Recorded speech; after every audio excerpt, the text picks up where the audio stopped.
The doorbell ring and the doorbell when he comes. Yeah. Oh, yeah. Okay, we're live now. Hello, Are we live? everyone. Oh, we're live, aren't we? Okay. Yeah, we are live. We're live. Anyway, welcome to Dance of the Soul. This is our weekly podcast, 4 o'clock Pacific time every Monday. About 2.5 years we've been doing this. Seems like we never run out of things to talk about. We always wonder, what are we going to talk about? But something always comes up. And today, I'll introduce myself in a minute about me and Natasha will introduce herself. But today, the topic's going to be about this, whether you're male or female, balancing your opposite energy. So if you're male, balancing your female energy, and if you're female, balancing your male energy. And a lot of people never give that any thought. Some people run away from that, because it seems too scary for some reason because of cultural upbringing and that. But anyway, we're going to talk about that in a minute. My name is Regan Forston. It's my website's right there in front of you, called Visit the Afterlife. And I'm one of 250 trained therapists with the Newton Institute. And we're trained in the art of doing life between life sessions with people. We're in a deep state of trance, which most people can reach. You're able to expand your awareness to the afterlife. It's like having a near-death experience without the death part. It's done in a very controlled way, a session sometimes 4, 5, 6 hours. You can just have a blast. Imagine all you could do if you had that much time on the other side, exploring, asking questions, visiting loved ones that had passed on, and so many other things. So anyway, all the information at my website, visittheafterlife.com, videos and everything. And Natasha at angeliclarifications.com, right? We're both .com people. Yep, we are both .com people, and it's one of those things going forward that, and also we were going to talk about a little bit about how the masculine energy has changed a lot over the years. And that's one thing I wanted to, we talked about after the show last time about how you men have gone through a lot of the evolution, Yeah. almost more than us women in a different way. Us women had to get more powerful, more masculine, right? And you men, I've noticed I got a hit probably about 5-7 years ago about how you men were almost in the evolution of feeling your feelings. Yeah. And that kind of thing. And it wasn't necessarily, it was something new, oh, I can't cry at this movie. I can't, and so that evolution, and yet, yesterday being Father's Day, it was a great opportunity for us to talk about this evolution of who we are and what we're doing. Because, the fathers of yesterday, I was doing a reading on the radio yesterday, and I was saying that, her dad was very stoic, but inside, when he was bouncing his kid on the knee, where he presented as stoic, inside he just had joy and glee because he was doing something with his daughter. But at the same time, it wasn't the age that they could do that. You had, and he was of the generation probably about 10-15 years before you. And so that generation, even 10-15 years before, you had to be even more stoic. You couldn't show emotions. You couldn't find the joy. You had to stuff a lot of that stuff down. And you're on that cusp of that beginning to change type of thing. And you even had to learn this through your younger years. Yeah. You've right. told that, it's that evolution of how can we be. And like I was saying, that your dad just had so much joy in you with you being on his knee and you're his little girl. Yet at the same time, he couldn't show that you were his little girl. It was that, oh, this is my little girl. Yeah. I'm doing my duty being the dad, bouncing you on my knee, but inside it's like, oh, come and bounce on my knee. I just want to play with you, type of thing. Yeah. So, So many cultural things now I've watched change. Even the most simple thing, when I had, as everybody knows, I've talked about me going through the anger management program for 3 years when I was in my early 40s, and it completely got my life back after I learned how to deal with anger issues. But one of the things in there that they're talking about with us men is one thing that causes so much anger and everything coming out is because we stuff our feelings. We're not supposed to, society says men don't cry, whatever. And I was noticing the other day, I think even 10 years ago, if a man wore a pink shirt, It was like unmasculine because that's more the feminine color. I was watching the golf tournament over the weekend and that, or the last few months, and I'm going, gosh, about a third of the guys are wearing pink shirts, Yes. so it's become acceptable now. But things change slowly. But there's still a lot of us men that are stuck there. You're really hit it right on the point there, that the generation just before me, as I look at them, I see they were way more stuck than me. And I was still stuck. And the younger generations now, not so stuck in the ways I was, at Yes. least as far as, the color thing. Still, I think men are stuffing their feelings. So it's still society, looks on men that express their feelings not masculine enough, you know. Um, and it's still, even though I'm a lot better at it and I learned to do that, I would still say I'm maybe 70% better, but I still sometimes stop myself, or, especially if I'm doing therapy, if I have not when I'm doing therapy with people, but when I go to therapy and, dealing with my issues and that, still find it hard. I get there, but it takes me a little bit to be vulnerable, to allow myself to cry, especially I can cry in front of a woman a lot easier than another man, although there's still that whisper in my ear that if I'm crying, in therapy and there's a woman there, there's that part of me that's going, "Ooh, maybe this isn't too good for you. You're looking weak to that person, Well, things, those things die hard. Those things that are ingrained in us, It really is, and that's the thing is that when I talk about other generations, I'm doing it intuitively because I'm a very much of many lifetime intuitive, and so I remember what a lot of the men of many generations ago, were, if you go back many generations, they were the warriors, that they had to slice people's heads off and stuff and not show emotion, Yeah, you know and then now we're coming up to being the generations that we are, and I know for me that I was hoping that I could help my masculine generation. you know I have a transgender child born masculine, and at that time, being very young, I didn't know what the future was going to hold in many ways. But like, if they were crying or something, I would say, I want you to cry, I want you to I want you to feel that. The thing is, though, I want you to remember, not everybody's going to respect you in this way. yeah, And so if you find that something happens at school and you can't cry, I want you to remember, you can always come home and cry about it, that you can be safe here. And that's where I tried to at least teach them that it wasn't necessarily that it was wrong to cry, but times hadn't changed all the way yet, even yeah, my kids being young. And they, my oldest is going to be turning 30 this year, and he says, Mom, you are one of the better moms. I'm learning how screwed up other parents are. yeah, yeah, You know and it's like, well, thank you for understanding that I did my better during that time. And you did great, Mom. For what we had, you did great. And those are the words that he uses. And but there again, that he is one of the more well-rounded kids. Of course, we had a lot of grief when they were young, so it was something that they had to learn to deal with death right away. yeah, But at the same time, though, it was part of that process of dealing with emotions, and how do you do it? you yeah. know It's hard. Well, see, and of course, I grew up in the generation that you were either 100% masculine or 100% feminine, There was just masculine or feminine. That was the only two things. And over the years, we begin to realize that there's a scale, say 100 on one side, 100 on the other, and there's all the gradients in between.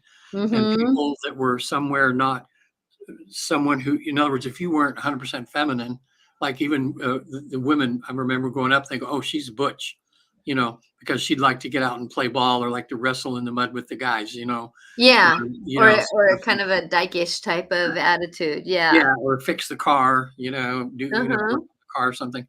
And I think we're in this process now. Even just talking today will maybe help a few people. Excuse me, a few people start to go, what about myself? What part of my own masculinity or femininity am I not sharing or not being, or am I afraid to look at? You know, um, so Yeah, because even when we're angry, that's almost a more masculine feel than sitting on the couch, and being cuddly is more feminine. mhm, And so if we're willing to look at, and even our faces, if you look at one side of our face, it's a little bit different than the other side of our face, because of the fact that one side is more masculine and one side's more feminine. oh, I And never realized that. yeah, and so with that going forward, it's the duality, but how can we be more in communion with that duality? And I know for me that watching my husband in the evolution of becoming sober for the last 13 years, that he had to learn how to deal with his emotions. He had to learn to deal with things. And it took me being the woman to hold an ownership, or be in witness of an ownership of the evolution of him being able to be vulnerable, because men aren't taught to be vulnerable. Right. Many generations, and the generations still coming forward, that the man has had to hold a place of it, and not every parent taught well that way. Yeah. Some beat hardship, and if you cried when you fell down, you're going to get your butt beat. It's like, Hmm. I can hear parents saying that, moms and dads, aunts Hmm. or uncles, it didn't matter.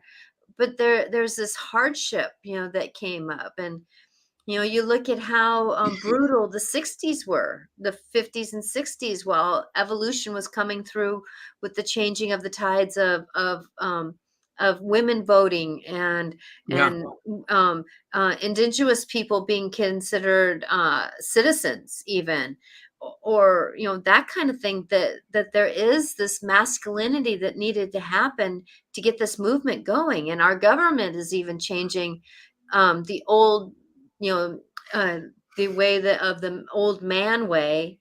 And I'm just classifying this word as man way because it's the old style of the old man, that we only want men in here. We only want this to happen, and we only want that to happen. And this is a mountains club, type of thing. And it's not to dishonor that, but that's the evolution that's happening. Is how can we keep that honor? Because I agree. It's like my husband. He goes plays golf with the guys.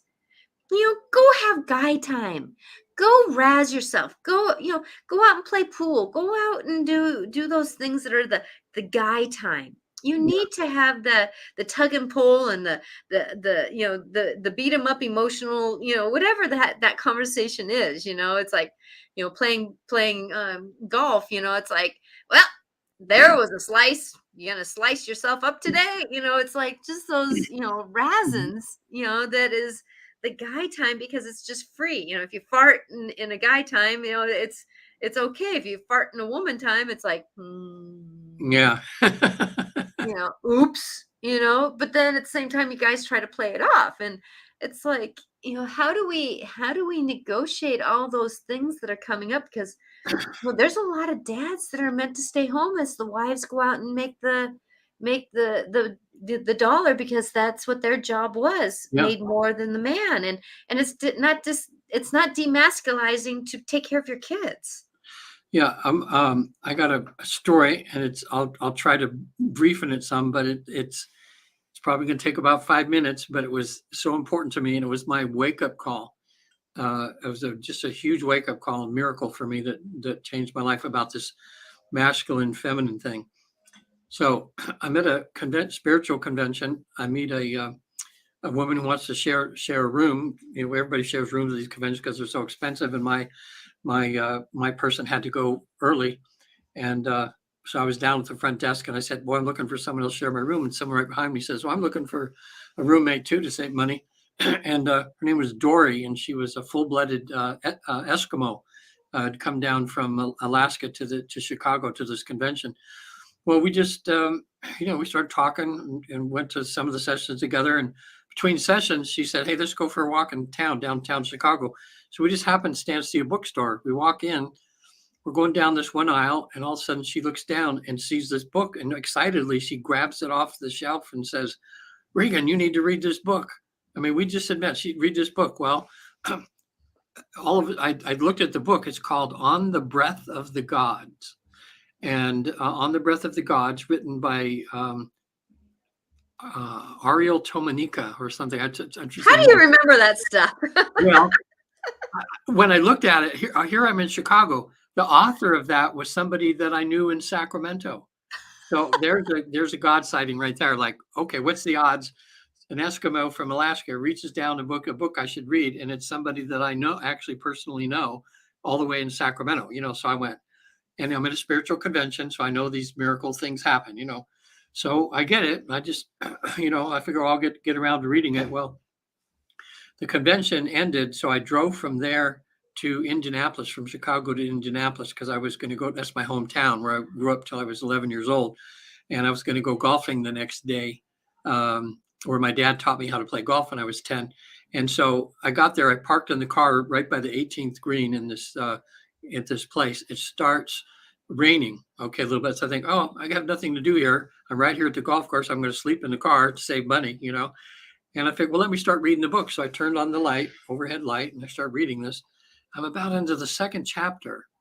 And the preface of this is that Ariel, who wrote this book, had these guides that showed up with her. They were her like play buddies when she was young.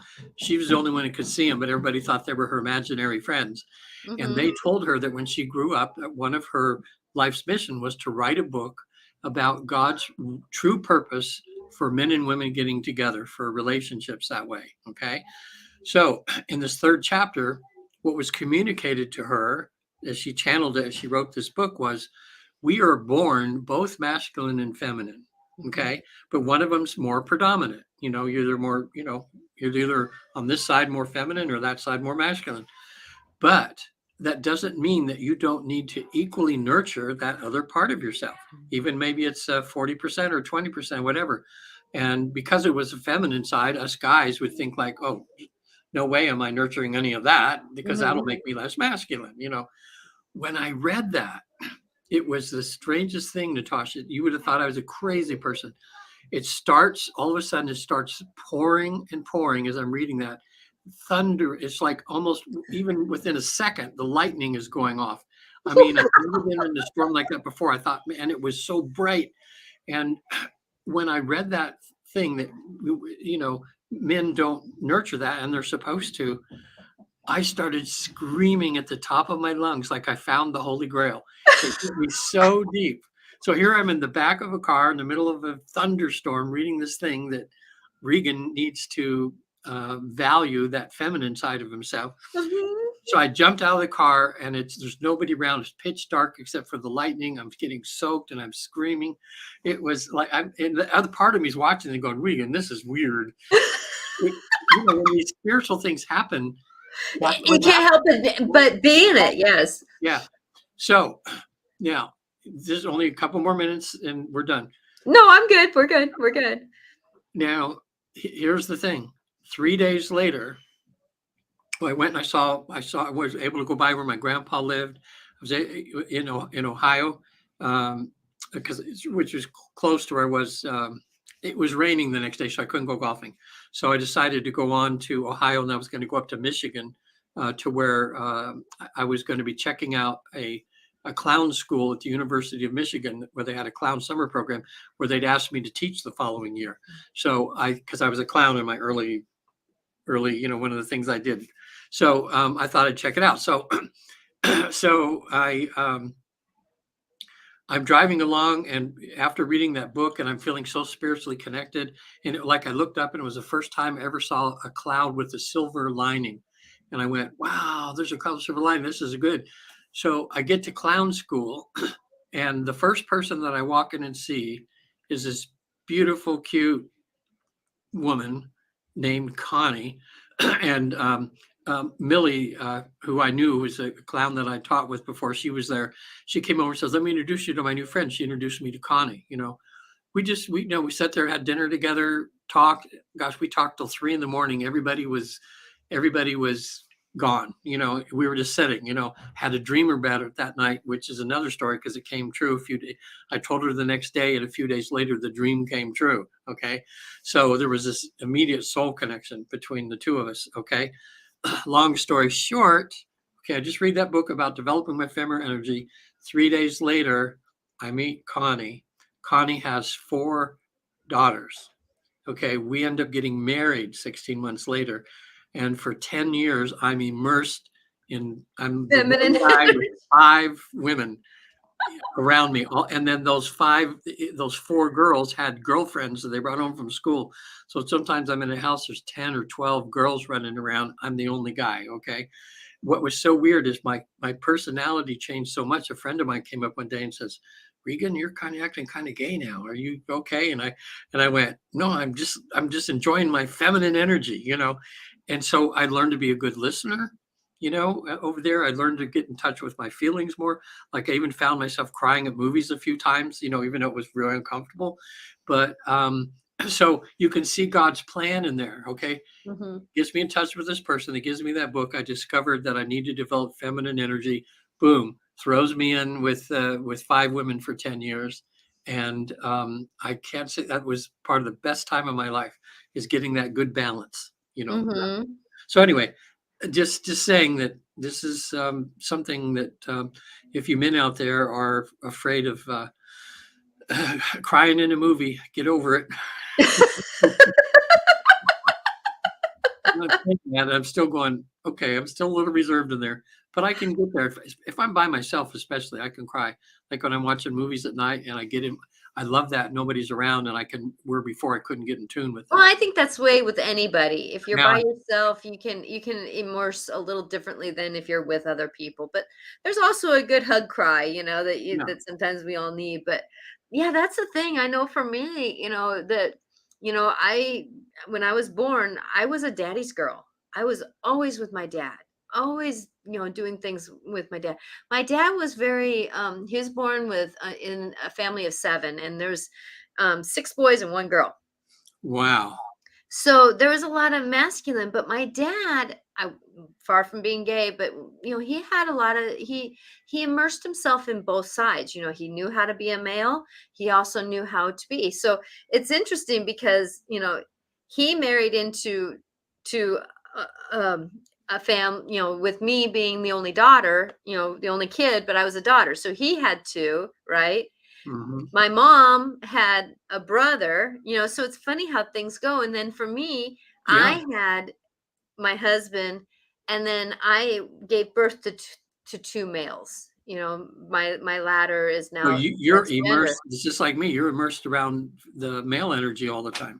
Exactly. And And so, what didn't your dad he taught you how to fix stuff and oh everything yeah, too? I worked on So I grew up blowing insulation, working on cars. But I had one Barbie doll, and I had one Barbie doll, but she fit on the horse that I had. It wasn't like I watched I didn't mm, watch a lot of cartoons, but loved like the Justice League. When I was growing up, yeah, the superheroes. I was always agree. into more the masculine side of things, not because it was. I mean, I always wore dresses, but I knew how to play in the mud. Yeah, I knew how to really get down and get in dirt, and I'm willing to pick up wood. I'm willing to do a lot of the masculine style work.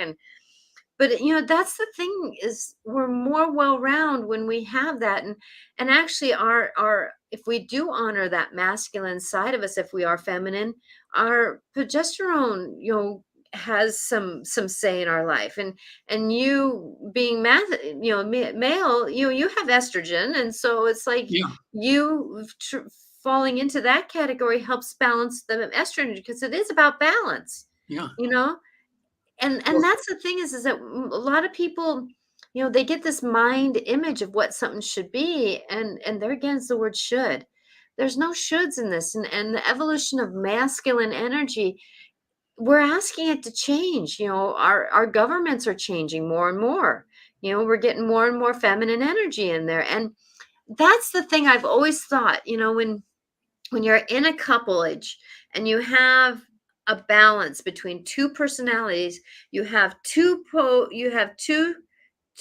areas, two stakes, right? Or two posts that can hold up a good roof, and how does that happen? But it's about balance of masculine and feminine. Nobody's better than the other. Yeah. You have strengths, I have strengths. You have weaknesses, I have weaknesses. Hopefully they're opposite of each other, so then we can work things out a little bit better. Well, in a life between life process, when I have people visit the afterlife, when they're there, some of them go to what we call it's a place of life selection, and they can actually see because they have the memories that they have from before when they chose their current life. So, and that's including what sex they're going to be. Because when we're in our sessions or when people are in the afterlife, your energy, and you can have feminine characteristics, masculine characteristics, androgynous, I mean, it's all in all the above. And Hmm. so when you decide what you want to accomplish in your next life and what you want to experience and learn, a lot of what sex you choose will help you to accomplish your mission better. Like if you were coming down and you wanted to be a mountain climber, or something that takes male strength, that you was going to do, then you would say, well, predominantly I'm going to be male because that's what my goal is, down there. So people actually, choose what sex they're going to be. Now we had to have a few cases where there was a few men that or souls that decided to come down, and they were going to be in a male body, but they were going to be highly feminine, or we would say maybe gay or something like that. And that was because of what they, that combination is what they needed in order to accomplish what their mission was. Hmm. Even one person came down because he decided he had to learn to deal with prejudice, and he had to learn to deal with people hating him and him giving love back. And one of the ways he did that was to come down and to be gay, obviously knowing that it was going to be tough being that in a world that didn't accept that, and that he was going to learn a lot from that. Now, that's just one case. Everybody's different, but it just shows you all the different possibilities, So, male. And don't you nowadays, we're like we talked about last week, we're in this big change right now where all of a sudden these young ones growing up are starting to realize that there's going to be a process where they're going to find out through trial and error and here and there on what percentage of everything they are, and that it's Hmm. going to be. I love it that so much of America is waking up and allowing these people to just be themselves and to try to get equal rights for every human, no matter what your sexual orientation is. Hmm. Yeah, exactly. And that's, I think, why we were called to have this show today, because of just having Father's Day, and an honoring of the emotions of masculine, that Hmm. because there's sometimes where, and I wish I would have shifted in my video that I did, because there are people who didn't have good fathers, you know Yeah. and how do you honor yourself being the masculine?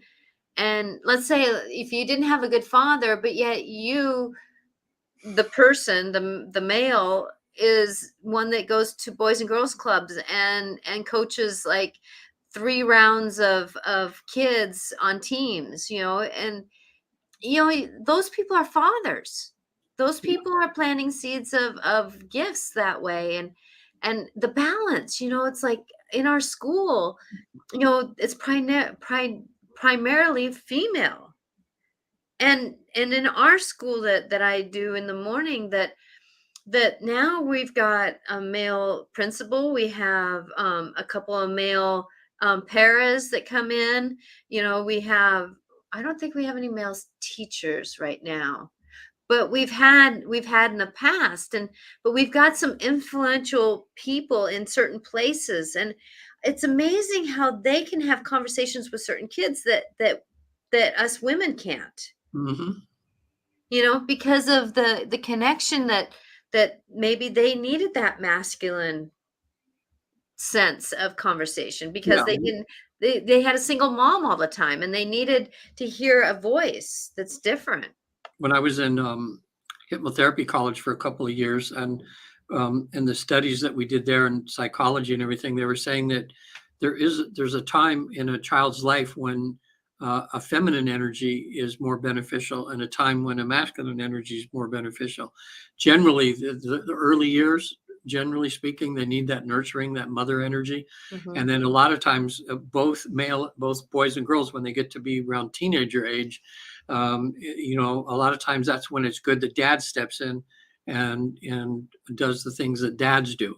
Sometimes, there's always variations of this, but in general, so that's why sometimes single moms, they have the boys that way, that sometimes it's a bit of a disadvantage for young men growing up that only have, women that are in charge of them, and they don't have a male figure in their life to help, bring out or mold them in a certain way in that male Hmm. energy too. And teach them, and yet at the same time, us girls, I'm more rounded because I had a very closeness with my dad. Yeah, He taught me, he showed me, he interacted with me, having conversations of a perspective of masculine. yeah, And that helped me so many times in my marriage with my husband, yeah, or raising my kids, because I saw that. And that's the thing, is that we can't be afraid of when our masculineness comes up, or our feminineness comes up. And mhm, how do we negotiate that? How do we negotiate when something stirs, and we're not used to it because it's not the way it should be? I mean, feminine or masculine, yeah, because a lot of us women, if we get into fear and flight, we get into survival mode, we can get pretty bullish with our attitudes. We can get pretty masculine. yeah, A single woman, for a long time can get pretty masculine. You watch some of these shows that are the women up in Alaska. Their feminineness is pretty. I don't want to dishonor, so I'm trying to find my word. Um, Pretty fluid with the yeah, masculine. yeah, it is. They has to be for what they have to do. That survival mode. And Mhm. so with that, it's honoring that. But you listen to there's this one lady, and she's like, I have to do it because it's part of the job I have to do. And she's almost trying, it's like that language that she uses. It's that, you wonder if she wasn't up there and called to do that, and her life calling to do that, that if she had her life calling of being in, let's say, the city, she would be a little bit more masculine, but she wouldn't be so rough around the edges that she'd have to kill something to eat, Yeah, or I got to get water because if I don't get water now, it's going to freeze later and I won't be able to get my water, and that survival mode. But that's what she chose, that was her life calling, and so that's what she does. So how do we, you know and that's the thing, is that right now, we've spent so many generations in our mind, you know the logistics, the mind, the government, the money, the masculineness of money and government and power. And we got to be, the United States, if you're in another country, bless you, that you've had to put up with us, because it's like, we've been bullish about how we do things, because masculine energy is that I got to be first, even though yeah, there's a lot of women who like to manipulate to be first too. But it's a different sense of the masculine money, because that's one thing. I did a show one time on the money, and I have more of a feminine perspective on money, and it's been more elusive than the masculine. I gotta, this is the budget, this is what we gotta do, this is the logistics, this is, that masculine sense. And so it's interesting how masculine and feminine, I'm actually going to retitle this when I get done with the show, because it's a little different than what we intended it to be, because mhm, it is about the balance of how do you use both empowerments, because us women are needing more masculine to negotiate with the masculine energy that's been around, to bring that to be more softer, not, I don't want to say feminine, but more softer to honor you men and where you're going. Yeah. Yeah. I know. Well, there's still a double standard I see. I'm trying to think what it was in politics, but it was where this woman who was running for some office, she just stood up and read this guy the riot act, and so a lot of the comments or something on the thing were, "Oh, look at she's a bitch," or Hmm. blah, blah, blah, something derogatory because a woman is strong. When they say a woman is strong, and if it was a guy that said the same thing, no one would have said a thing. But because Exactly. they Look were at that women, they dude. were Look at what all he's doing. He's all the voicing his opinion. Look at that dude, yeah. instead of being a bitch, type of thing. Yeah. Well, I think we are, and we're part of the change right now talking about this. But it's just as we talked about a little bit before, you can just see reflecting in movies and everything you see now. You see, um, strong women. Hmm. Or you can see where, as far as the shift in power, or who's holding the power right now, that it's becoming more balanced at the moment. It seems like in history, what happens is swings one way or another. There's a Hmm. matriarchal has the power, and then it's patriarchal, then back and forth, and that's probably for some sort of balance. But I'm wondering if the perfect thing that we'll ever get to is going to be a 50-50 thing. I mean, that's what would seem to make the most sense. um, but you know a lot of changes coming up right now. um, Yeah, with we're in the midst of change, and the better we stay more well-rounded, the better we'll negotiate this change. yeah. Because I know that there's a lot of marriages that are situational right now, and I'm using that word politely, because they're trying to figure out which way to go. Should I be married? Should I not be married? I Should you know I, it I'm sorry. how should we negotiate this relationship? And that's the thing, is after being married for 33 years now, it hasn't been a straight line, and it's been a tug and pull, and it's been an evolution of reevaluating and reinitiating and doing the rethinking, retalking, re-knowing, reapplying, regathering. It's like you know doing things, when one person is tired, and then stepping up and doing something because it's better for the other person. But then there again, the other person needs to, understand when that other person needs to step up. We need to pull it up. It's Hmm. that dual thing. It's checking in where we're at. Um and it doesn't matter if it's friends or not. I have a lot of I have a few, like you, Regan. I have deep love for you, but I have no relationship with you Yeah. past friendship, Hmm. And I was grateful for Patty to honor that we had a friendship. We Right. didn't need anymore, and that's where jealousy is an interesting place, because I know for me, I have like two or three other male friends. I've always had male friends over female friends, and that they feel more brotherish to me than they do, anything else, Yeah. and we get confused with relationships because we get into the old stories of being brought up, or if somebody went out on somebody, then we have a hard time with that masculine feminine give and take. And it is about the evolution of where we can go with what we have now. We got to remember, it's about now. Learn from the past, but be in the now. Yeah. I forget the exact, if somebody watching had heard this too. There's they ask a lot of women in their 20s now, early 30s, about marriage, and 70% of them said, well, take it or leave it. you know Mhm. and it used to be, in my era, it was like every young girl was taught to that was the thing, is to find a man. Yeah, by the Find a time you man, were 16, 17, 18. yeah, get married.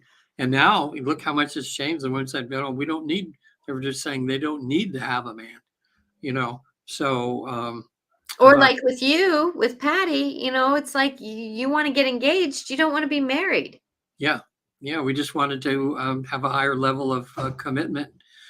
Even though, even if we hadn't done it, there's still the same amount of commitment, but it's just because we're making a big deal about it. We've really noticed it. I've just noticed these subtle changes too, and uh, it's been subtle, but yet not so subtle.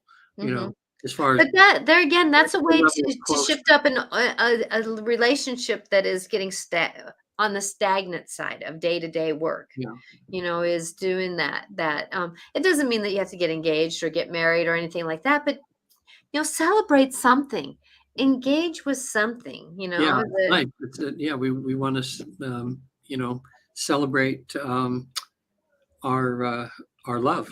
So it's great. And again, in these when people are in the life between life process that I take people through, they actually get to visit their soul group up there, which are souls that they regularly incarnate with, and like an acting troupe that just goes from different. Okay, um, you say, okay, in this life I'm going to be this and that, and you're going to be that, and we're going to learn this, and all these different configurations that people do, where sometimes you might be the son of someone, then you might be the husband at another time, or different things, but it's all ways of acting out, I guess, through it's almost like a play, because acting out these roles and these things we get helps you learn a lot.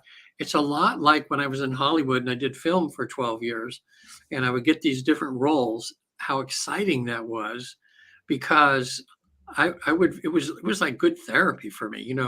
I mean, it was just taking on these roles and having to put myself into the mind of somebody completely different than myself. And it would, because you really find out that because I was able to act it out, those Mhm, characteristics were in me, but I just wasn't, showing them, that way.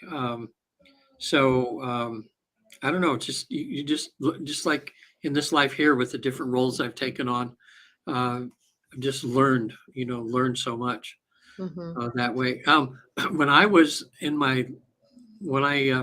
book that I wrote, the 3 hours 33 minutes in heaven, about my time in the afterlife.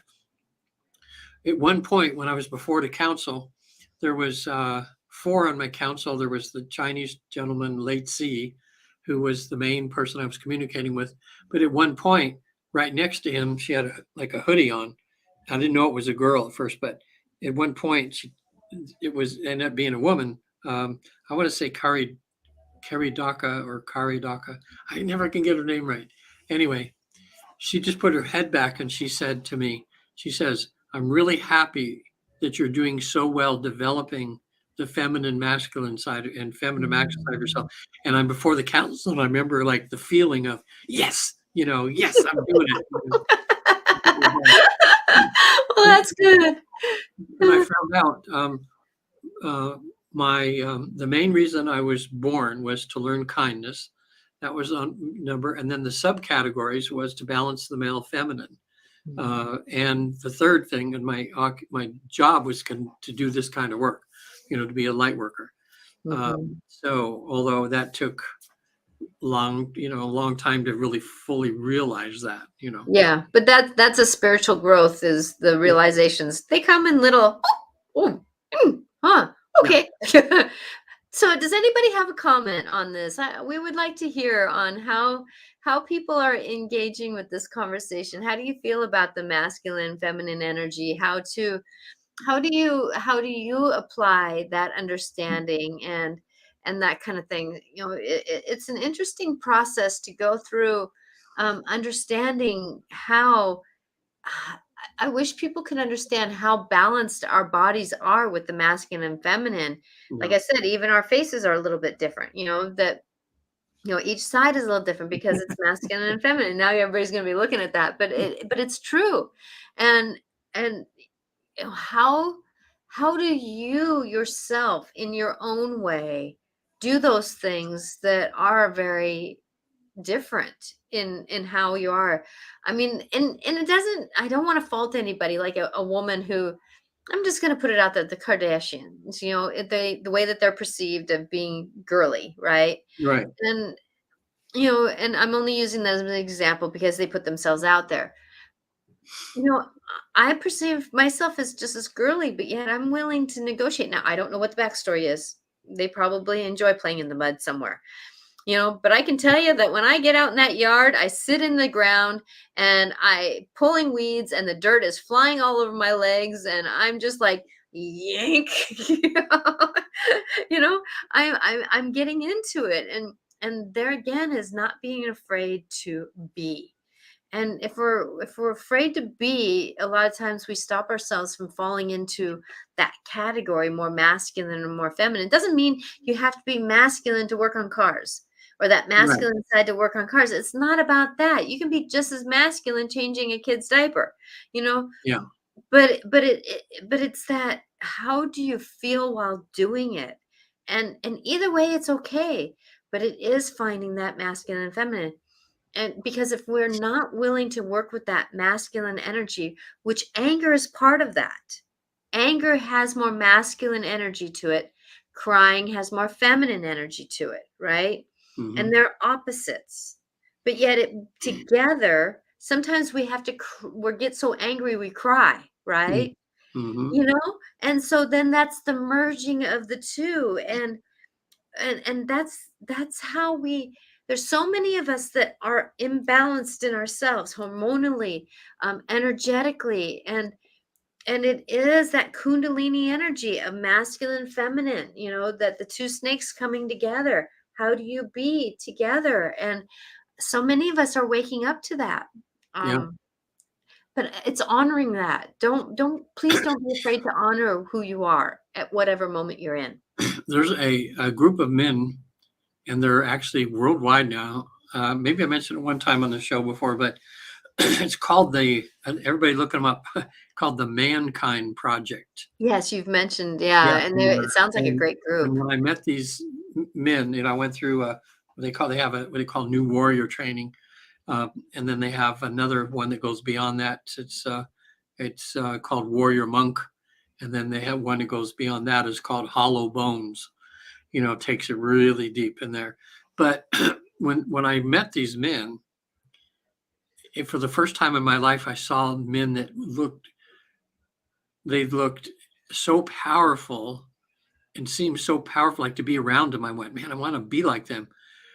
But what was made me be around them was they were powerful on one hand, but they could sit down and cry their eyes out on the other. In other words, it was whatever the situation took. You know, they'd be laughing, they could be funny and silly, but if they needed to pull out their sword for something, they could. You know, and I thought that's what a man really is the balance.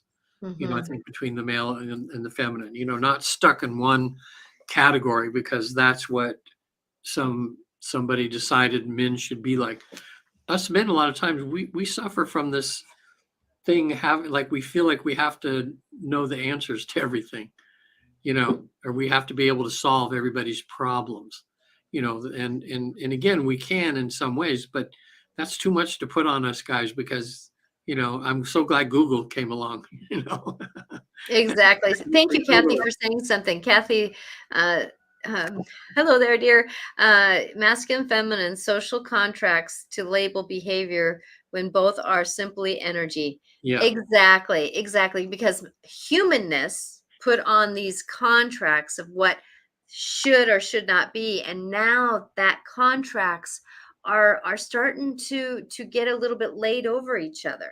Yeah, they You are. know, they're getting laid over, and it doesn't matter which one's on top because it's a melding of the two.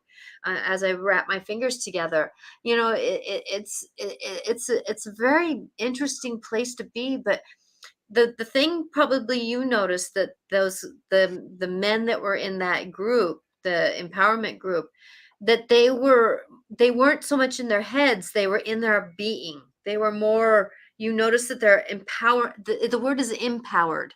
The empowerment, is more whole body than it was.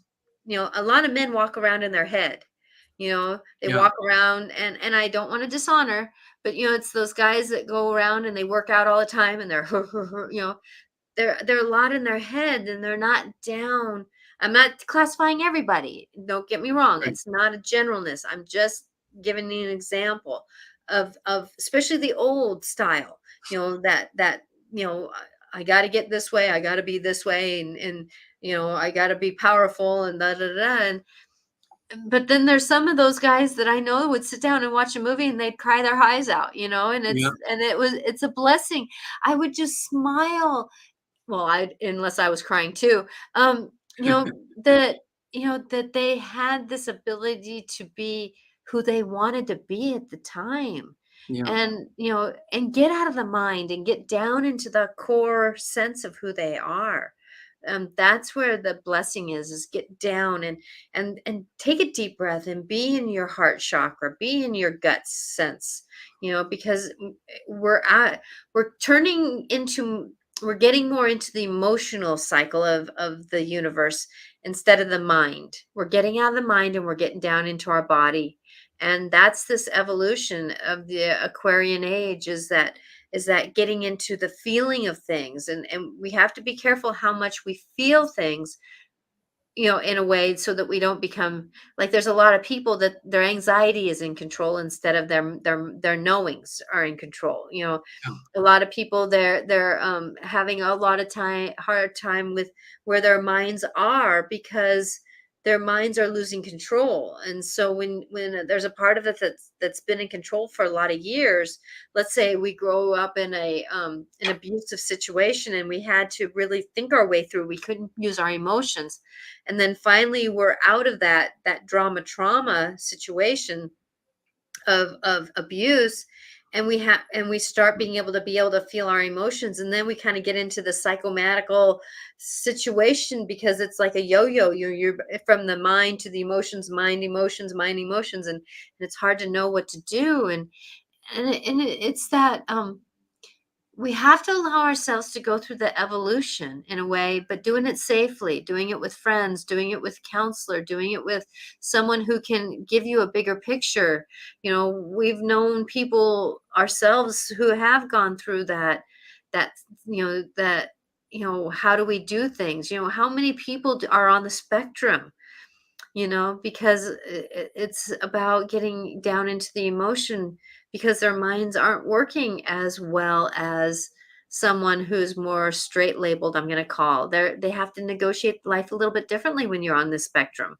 Mhm. And how do you do that? By following your gut sometimes, but sometimes that gut energy, the emotion energy overrules what really we can do, and it's really sad. It's really sad when we get that out of balance of mind, emotions, heart center.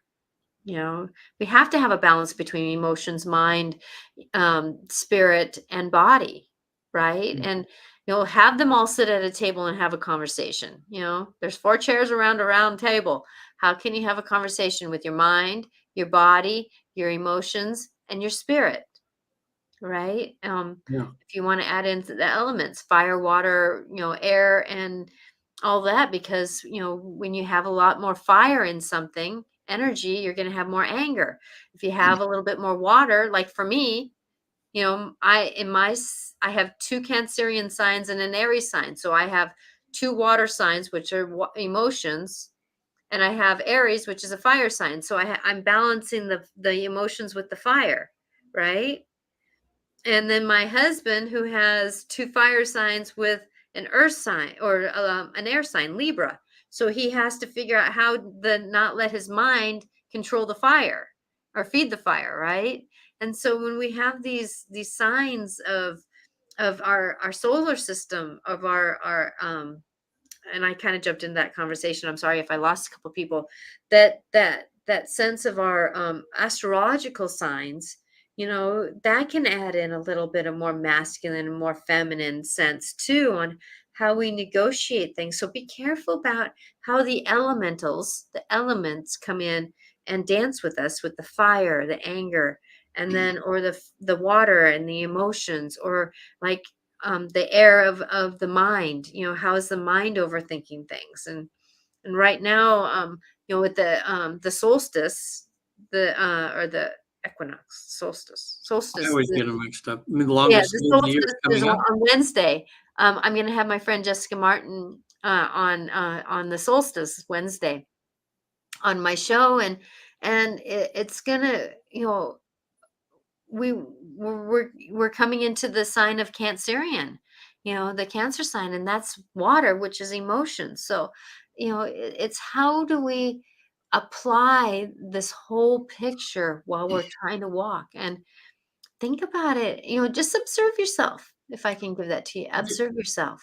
Did I mention last week in the show about the session I had where my client was introduced to astrology at a very young age from one of the parents, and they just took to it. And so they've really, she reads charts and does everything for people and everything now just for as a hobby or whatever. But when I had her in the afterlife, and there's the guides there, and we said, when a person picks their next life, and that do they take into consideration astrology? And then we had an expert that was on there that came into that room and was just saying, yeah, that this soul on the other side was an expert in, I guess, when a person knew what they wanted to accomplish and where they were going to be born and everything like that. He was just busy figuring everything at the best time to be born, you know, Hmm. to accomplish that. So yeah, like they take, that was just one session when I asked that, and that was the answer. As we're doing research, we'd like to have 50 or ask that same question 100 times and then see if it's all congruent, but it just makes sense, if they're going to be born in the physical world, and like, how does someone choose, or who chooses for you the exact time, the minute that you need to be born, so that you have the best chance of being up to your mission, you know. Hmm. So Exactly. And it's, that's the thing about the miracle of us being born. But then we always get that humanness kind of stuck in our path, and that's what kind of messes us up. But if we really come back to being, how do we negotiate the stories of what's happening to us? yeah, How do we balance the masculine and the feminine? How do we balance the stories, the engagement of life? And I just hope everyone can do better by themselves, for themselves. That when you are emotional, check in with what's triggering it. I know for me, I've been having to deal with something, and it's bringing up a lot of my past being bullied. It's bringing up a lot of my past where people took my power away. It's bringing up a lot of times where I walked away instead of standing up. And so, how do you negotiate those things? By sitting down and observing yourself. Where do I need to step in? Where do I not? And where does things happen? And there's that masculine and feminine energy, because there's a part of me that wants to fight. And then there's yeah, a part of me that says, but ow. you know? And so, it's that fine line, how to negotiate what I the would fine say line. for men is just um, think about it. Think about the feminine side, which, I mean, characteristics which are just about being able to listen, about being able to um, be more sensitive. Mhm. Actually, if people have done there's a type of therapy. It's called breath work, and I thought that sounded really silly until Patty had some sessions, and she had one left over she gave to me, and I had to be very vulnerable because the person came to our house, and I forget what she did, but trying to get in touch with my emotions. But when I finally just allowed myself to let go, I was shocked at how much emotion I had stored somewhere in me that came out. And I'm just realizing, with all, you know, it's almost like us men, as we get pushed down, like we feel like crying, or we feel like being natural, but we stuff that down. We stuff down what's natural because society says we're not supposed to be natural that Mhm. way. And each time I think you keep that emotion that you were supposed to express inside, and it just piles up and piles up until you have rooms and rooms full of that. Well, doing breath work, a lot of times, it's really a real skilled breath person that way can help you to access that and let it vomit out. And I have to say, that was afterwards, I just felt elated. I went, man, where did that come from? where did I had that all those rooms that I let out, from doing that, and really felt some good. I'm just funny saying that now, and I think I've got some more rooms in there that I've piled up since. Um, to do that again. But I can tell you, us females also in the feminine energy can stack things up pretty good to Yeah. ourselves, and Well, that's and where it's like I'm the other morning, Saturday morning, I think it was the new moon because we had a new moon this weekend, and I just laid in bed, and I think it was 11 o'clock before I got out because it was like my emotions were just rolling around, and I needed to let them roll around, and then get back on my feet as I got up, and I had to give myself a chance to be. yeah, Because there again was triggering those different parts of me. Do I want to fight or do I want to go? It's like, and I end up standing on the bridge, metaphorically, going, this is a perspective. Where should I go? I know I'm in a place in my life. It's like, do I go left or do I go right? Because I sure as heck not going to jump off the bridge. mm, Unless I have wings, then I'm willing to jump off the bridge. uh-huh, So it's a metaphor for life. Where are we? Many of us are standing on the bridge. Where do we go? And it takes remembering to breathe in your gut and be who you are at the moment. yeah. So Because hopefully today's show will just be a little piece to somebody's puzzles out there, get them thinking like, what about my masculine, feminine? What is not being nurtured? What do I need to do? How can I be more vulnerable? That way. Mhm. Um, Yeah, so I do yeah, hope this show does help somebody because that's always Regan and I's intention. You remember whoever's watching, whoever's listening on podcast that that this is a perspective that Regan and I have. We've lived some years, we've lived some life. Remember, it is about you. Uh, we're just hoping to kind of give you a little chance to think about something. Maybe shift it just a little bit to enlighten yourself in your own truth that comes out of what's happening here. So yeah. blessings to you, everyone, and I do hope that you enjoy your life because we got to have joy in ourselves in order to live a little bit. So Regan, how do people get a hold of you? Well, I want to invite whoever sees this now or in the future to go to Visit the Afterlife. It's right there on the screen, visittheafterlife.com. And you just explore around in there. There's all kinds of great videos and things. You can see people talking about past lives. You can see some young woman going through a life between life session where she's actually in the afterlife, where she's spending a lot of time there. Um, and and then also, I do traditional therapy on Zoom also, where I specialize post-traumatic stress, fears, phobias, anything having to do with extreme emotion and that. Um, and Also, if you just want to do a simple, like I have a client next week, and she just wants to just get her feet in it a little bit. She says, "Look, I don't know if that's too much for me to go to the afterlife for a few hours. I just want to see if I've lived before, and I think I have, but I just want to do some past life regression." So those are about 90% successful. It can be done on Zoom. You'd be surprised how easy it is that way. So be happy to help you. And Natasha, if someone wants to have a session with you, I know you do. I always bring this up because I want people to know, because sometimes you forget to say it because you do so many things that can help people. You're life coach like me. You can help with just normal situations with Mhm. common sense of things they need how to do. But on the spiritual side, I know, you can, if they have loved ones that have passed on they need to talk to, or if they need to explore past lives, you can get a sense of who they were and see what they were in past lives. And even the Feng Shui thing, which I think every week I thank you because I'm sitting here in my office. When Natasha visited me for the first time, she spent couple hours looking at my room and just rearranged it. And I'm going, why did I think of that?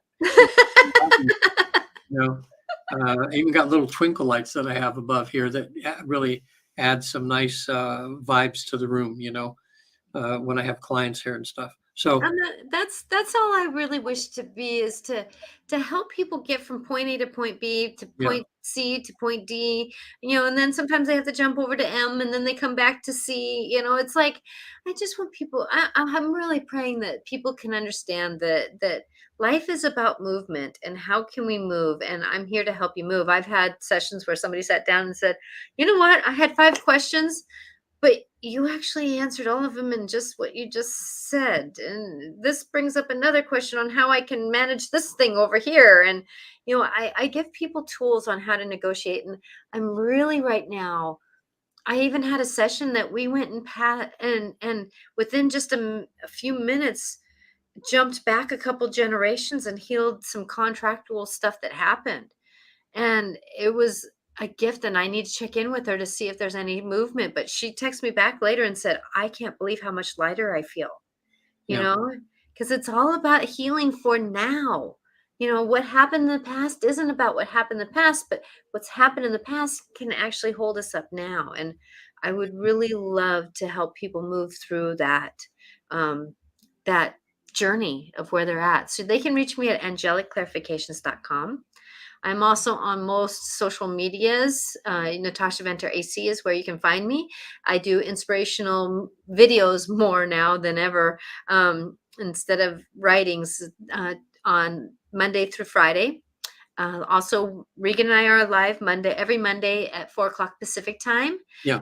Wednesday, on my Facebook and Twitter and YouTube.